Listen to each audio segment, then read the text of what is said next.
Good morning. I'm Lee Jamison, and this is the 128th installment of the Bible in a year. Today's readings will be out of 2 Kings, chapters 4 through 6, and the Gospel of Luke, chapter 7, verses 1 through 30. Elisha and the Widows Oil.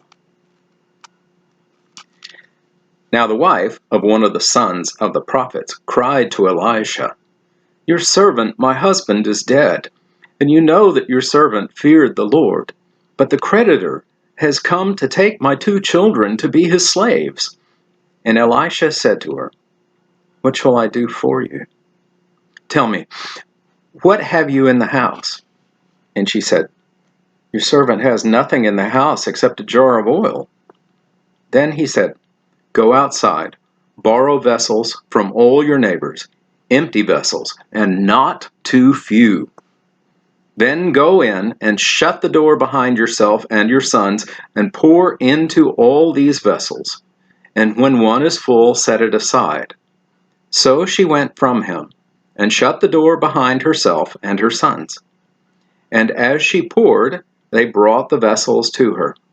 When the vessels were full, she said to her sons, "Bring me another vessel." And he said to her, "There is not another." Then the oil stopped flowing. She came and told the man of God, and he said, "Go, sell the oil and pay your debts, and you and your sons can live on the rest." Elisha and the Shunammite woman. One day Elisha went to Shunem, where a wealthy woman lived, who urged him to eat some food. So whenever he passed that way, he would turn in there to eat food. And she said to her husband, "Behold, now, I know that this is a holy man of God, who is continually passing our way. Let us make a small room on the roof with walls, and put there for him a bed, a table, a chair, and a lamp, so that whenever he comes to us, he can go in there." One day he came there, and he turned into the chamber and rested there. And he said to Gehazi, his servant, "Call this Shunammite." When he had called her, she stood before him, and he said, "Say now to her, 'See, you have taken all this trouble for us. What is to be done for you? Would you have a word spoken on your behalf to the king or to the commander of the army?" She answered, "I dwell among my own people." And he said, "What is there to be done for her?" Gehazi answered, "Well, she has no son, and her husband is old." He said, "Call her." And when he had called her, she stood in the doorway. And he said, "At this season, about this time next year, you shall embrace a son." And she said, "No, my lord, O man of God, do not lie to your servant." But the woman conceived, and she bore a son about that time the following spring, as Elisha had said to her. Elisha raises the Shunammite's son. When the child had grown, he went out one day to his father among the reapers. And he said to his father, "Oh, my head, my head!" The father said to his servants, "Carry him to his mother." And when he had lifted him and brought him to his mother, the child sat up on her lap till noon, and then he died. And she went up and laid him on the bed of the man of God, and shut the door behind him, and went out. Then she called to her husband and said, "Send me one of the servants and one of the donkeys, that I may go quickly to the man of God and come back again." And he said, "Why will you go to him today? It is neither new moon nor Sabbath." She said, "All is well." Then she saddled the donkey, and she said to her servant, "Urge the animal on, do not slacken the pace for me unless I tell you." So she set out and came to the man of God at Mount Carmel. When the man of God saw her coming, he said to Gehazi his servant, "Look, there is the Shunammite. Run at once to meet her, and say to her, 'All is well with you? Is all well with your husband? Is all well with your child?' And she answered, 'All is well.' And when she came to the mountain to the man of God, she caught hold of his feet, and Gehazi came to push her away. But the man of God said, 'Leave her alone, for she is in bitter distress, and the Lord has hidden it from me, and has not told me.' Then she said, 'Did I ask my Lord for a son? Did I not say, do not deceive me?' He said to Gehazi, 'Tie up your garment, and take my staff in your hand, and go. If you meet anyone, do not greet him, and if anyone greets you, do not reply, and lay my staff on the face of the child.' Then the mother of the child said, 'As the Lord lives, and as you yourself live, I will not leave you.' So he arose and followed her. Gehazi went on ahead and laid the staff on the face of the child, but there was no sound or sign of life.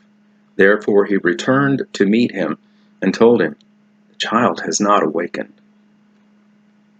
When Elisha came into the house, he saw the child lying dead on the bed.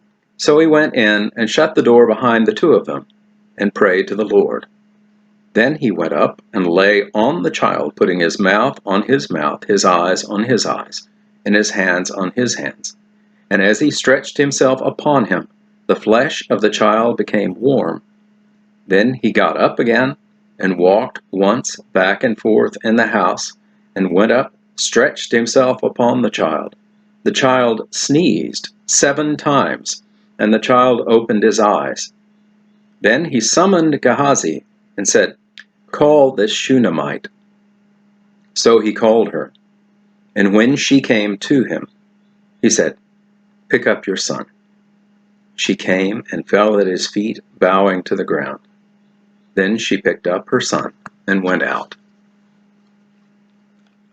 Elisha purifies the deadly stew. And Elisha came again to Gilgal, when there was a famine in the land. And as the sons of the prophets were sitting before him, he said to his servant, 'Set on the large pot and boil stew for the sons of the prophets.' One of them went out into the field to gather herbs, and found a wild vine, and gathered from it his lap full of wild gourds, and came and cut them up into the stew, not knowing what they were. And they poured out some for the men to eat. But while they were eating the stew, they cried out, 'Oh, man of God, there is death in this pot!' And they could not eat it. He said, 'Then bring flour.' And he threw it into the pot, and said, 'Pour some out for the men, that they may eat.' And there was no harm in the pot. A man came from Baal Shalishah, bringing the man of God bread of the firstfruits, 20 loaves of barley and fresh ears of grain in his sack. And Elisha said, 'Give to the men that they may eat.' But his servant said, 'How can I set this before 100 men? So he repeated, 'Give to the men, that they may eat, for thus says the Lord, they shall eat and have some left.' So he set it before them, and they ate and had some left, according to the word of the Lord. Naaman healed of leprosy. Naaman, the commander of the army of the king of Syria, was a great man, with his master and in high favor, because by him the Lord had given victory to Syria. He was a mighty man of valor, but he was a leper. Now the Syrians, on one of their raids, had carried off a little girl from the land of Israel, and she worked in the service of Naaman's wife. She said to her mistress, 'Would that my Lord were with the prophet who is in Samaria. He would cure him of his leprosy.' So Naaman went in and told his Lord. Thus and so spoke the girl from the land of Israel. And the king of Syria said, 'Go now, and I will send a letter to the king of Israel." So he went, taking with him 10 talents of silver, 6,000 shekels of gold, and 10 changes of clothing. And he brought the letter to the king of Israel, which read, "When this letter reaches you, know that I have sent to you Naaman my servant, that you may cure him of his leprosy." And when the king of Israel read the letter, he tore his clothes and said, "Am I God to kill and make alive, that this man sends word to me to cure a man of his leprosy? Only consider and see how much he is seeking a quarrel with me." But when Elisha, the man of God, heard that the king of Israel had torn his clothes, he sent to the king, saying, "Why have you torn your clothes? Let him come now to me, that he may know that there is a prophet in Israel." So Naaman came with his horses and his chariots, and stood at the door of Elisha's house. And Elisha sent a messenger to him, saying, "Go and wash in the Jordan 7 times, and your flesh shall be restored, and you shall be clean."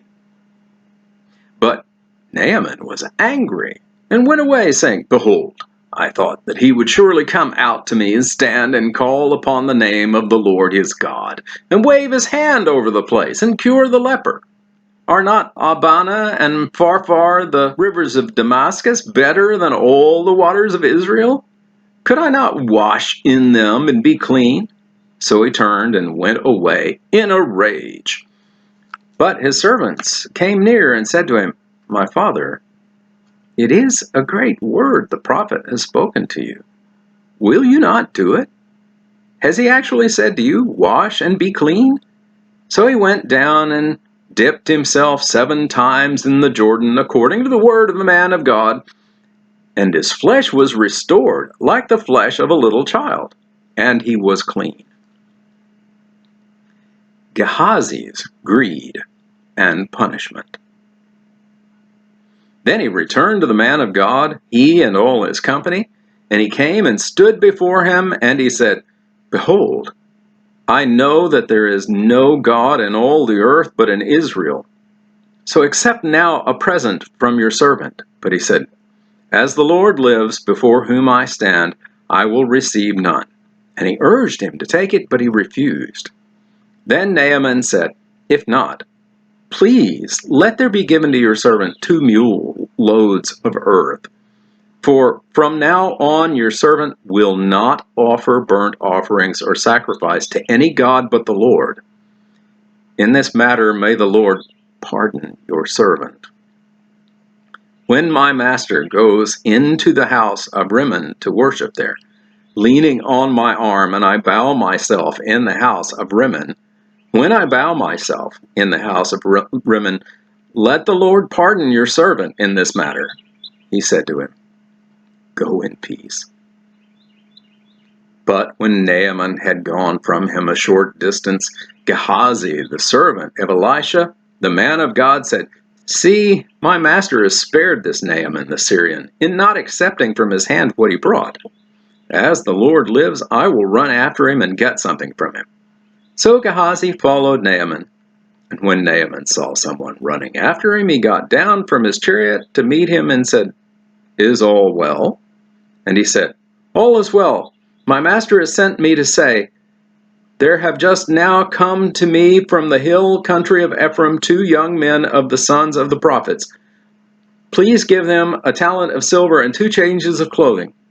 And Naaman said, "Be pleased to accept 2 talents. And he urged him and tied up 2 talents of silver in 2 bags with 2 changes of clothing, and laid them on 2 of his servants, and they carried them before Gehazi. And when he came to the hill, he took them from their hand and put them in the house. And he sent the men away, and they departed. He went in and stood before his master, and Elisha said to him, "Where have you been, Gehazi?" And he said, "Your servant went nowhere." But he said to him, "Did not my heart go when the man turned from his chariot to meet you? Was it a time to accept money and garments, olive orchards and vineyards, sheep and oxen, male servants and female servants. Therefore the leprosy of Naaman shall cling to you and to your descendants forever. So he went out from his presence, a leper like snow. The axe head recovered. Chapter 6. Now the sons of the prophets said to Elisha, "See, the place where we dwell under your charge is too small for us. Let us go to the Jordan, and each of us gather there a log, and let us make a place for us to dwell there." And he answered, "Go." Then one of them said, "Be pleased to go with your servant." And he answered, "I will go." So he went with them. And when they came to the Jordan, they cut down trees. But as one was felling a log, his axe head fell into the water, and he cried out, "Alas, my master! It was borrowed." Then the man of God said, "Where did it fall?" When he showed him the place, he cut off a stick and threw it in there and made the iron float. And he said, "Take it up." So that he reached out his hand and took it up. Horses and chariots of fire. Once when the king of Syria was warring against Israel, he took counsel with his servants, saying, "At such and such a place shall be my camp." But the man of God sent word to the king of Israel, "Beware that you do not pass this place, for the Syrians are going down there." And the king of Israel sent to the place about which the man of God told him. Thus he used to warn him, so that he saved himself there more than once or twice. And the mind of the king of Syria was greatly troubled because of this thing. And he called his servants, and he said to them, "Will you not show me who of us is for the king of Israel?" And one of his servants said, "None, my lord, O king, but Elisha, the prophet who is in Israel, tells the king of Israel the words that you speak in your bedroom." And he said, "Go and see where he is, that I may send and seize him." It was told him, "Behold, he is in Dothan." So he went there. So he sent there horses and chariots and a great army. And they came by night and surrounded the city. When the servant of the man of God rose early in the morning and went out, behold, an army with horses and chariots was all around the city. And the servant said, "Alas, my master, what shall we do?" He said, "Do not be afraid, for those who are with us are more than those who are with them."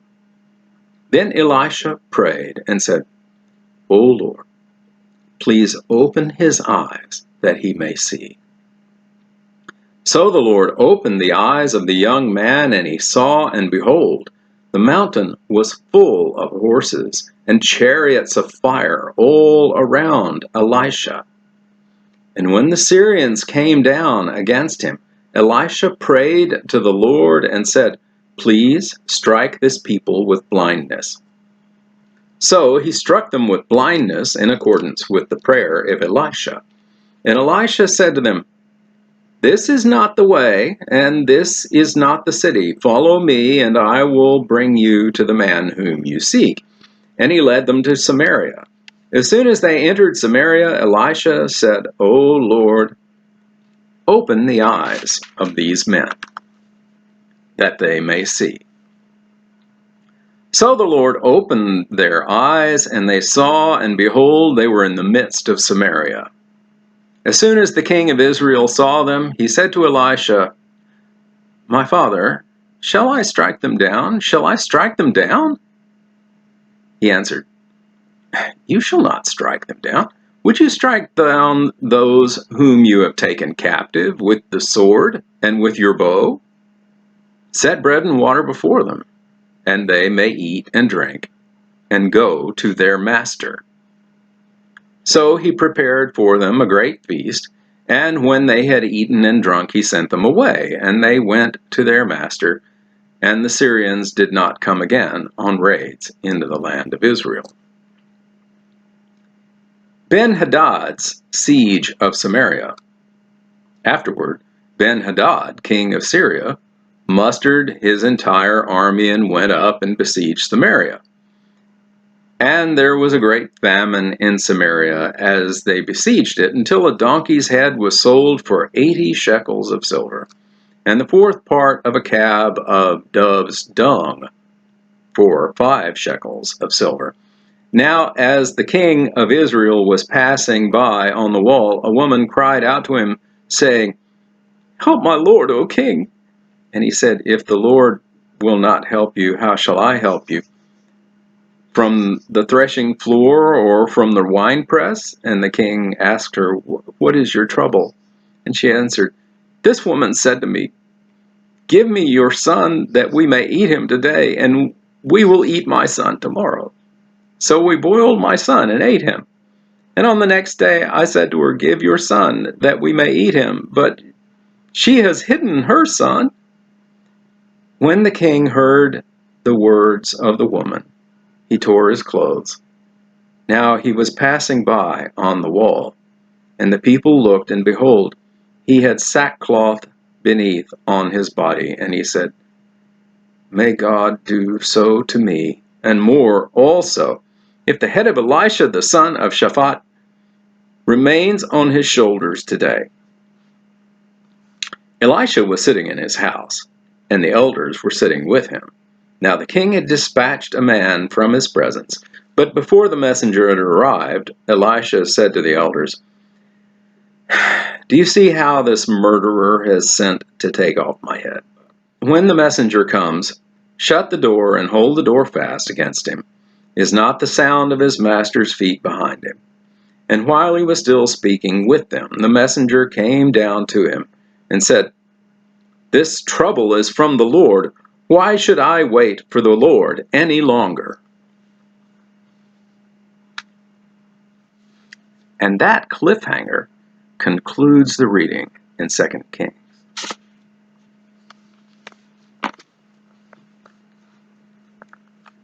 Now, Luke chapter 7, verses 1 through 30. Jesus heals a centurion's servant. After he had finished all his sayings in the hearing of the people, he entered Capernaum. Now a centurion had a servant who was sick and at the point of death, who was highly valued by him. When the centurion heard about Jesus, he sent to him elders of the Jews, asking him to come and heal his servant. And when they came to Jesus, they pleaded with him earnestly, saying, "He is worthy to have you do this for him, for he loves our nation, and he is the one who built us our synagogue." And Jesus went with them. When he was not far from the house, the centurion sent friends, saying to him, "Lord, do not trouble yourself, for I am not worthy to have you come under my roof. Therefore I did not presume to come to you, but say the word, and let my servant be healed. For I too am a man set under authority, with soldiers under me, and I say to one, 'Go,' and he goes, and to another, 'Come,' and he comes, and to my servant, 'Do this,' and he does it." When Jesus heard these things, he marveled at him, and turning to the crowd that followed him, said, "I tell you, not even in Israel have I found such faith." And when those who had sent returned to the house, they found his servant well. Jesus raises a widow's son. Soon afterward, he went to a town called Nain, and his disciples and a great crowd went with him. As he drew near to the gate of the town, behold, a man who had died was being carried out, the only son of his mother, and she was a widow. And a considerable crowd from the town was with her. And when the Lord saw her, he had compassion on her and said to her, "Do not weep." Then he came up and touched the bier, and the bearers stood still. And he said, "Young man, I say to you, arise." And the dead man sat up and began to speak, and Jesus gave him to his mother. Fear seized them all, and they glorified God, saying, "A great prophet has arisen among us, and God has visited his people." And this report about him spread through the whole of Judea and all the surrounding country. Messengers from John the Baptist. The disciples of John reported all these things to him, and John, calling 2 of his disciples to him, sent them to the Lord, saying, "Are you the one who is to come, or shall we look for another?" And when the men had come to him, they said, "John the Baptist has sent us to you, saying, 'Are you the one who is to come, or shall we look for another?' In that hour he healed many people of diseases and plagues and evil spirits, and on many who were blind he bestowed sight. And he answered them, 'Go and tell John what you have seen and heard. The blind receive their sight, the lame walk, lepers are cleansed, and the deaf hear. The dead are raised up, the poor have good news preached to them, and blessed is the one who is not offended by me.'" When John's messengers had gone, Jesus began to speak to the crowds concerning John. "What did you go out into the wilderness to see? A reed shaken by the wind? What then did you go out to see? A man dressed in soft clothing? Behold, those who are dressed in splendid clothing and live in luxury are in kings' courts. What then did you go out to see? A prophet? Yes, I tell you, and more than a prophet. This is he of whom it was written, 'Behold, I send my messenger before your face, who will prepare your way before you.' I tell you, among those born of women, none is greater than John. Yet the one who is least in the kingdom of God is greater than he." When all the people heard this, and the tax collectors too, they declared God just, having been baptized with the baptism of John. But the Pharisees and the lawyers rejected the purpose of God for themselves, not having been baptized by him. And that concludes the reading in the Gospel of Luke.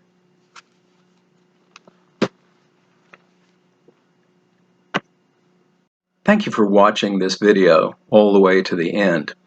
To gain a wider audience for this series of videos, I ask a few favors of you. First, please like the video and subscribe to the channel.